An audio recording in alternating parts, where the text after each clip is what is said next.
Welcome to the episode of Locked In. In this episode, I'm going to be showing you a cool new update the Poseidon X just released, and it's going to be their through axle rear adapter.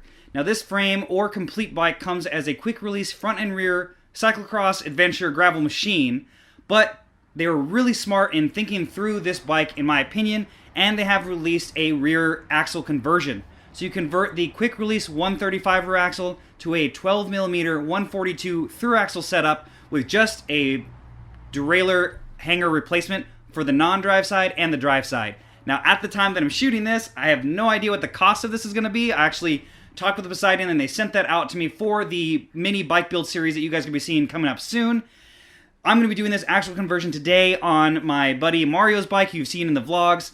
I'm going to be showing you how to basically modernize or update the rear end of this bike. Now this doesn't solve the front fork not being through axle, but as you're going to see in some future videos, obviously you can update that with a fork upgrade later down the line. So I'm going to show you basically how this awesome little upgrade doesn't take very long to do and modernizes your Poseidon X.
So that's it. If you saw that video, it's that easy to swap the rear axle on your Poseidon X to make it a through axle. Now again, the front stock fork is quick release, but since it is a tapered frame, there are tons of aftermarket options out there from Fixation and some other brands that are going to give you that option to upgrade in time, making the front end through axle as well. So that's it. If the product is live, it'll be in the description below. Please make sure to subscribe, turn notifications on so you can see all the videos I create on this channel. And thanks for watching another episode of Locked In. Let's get locked in.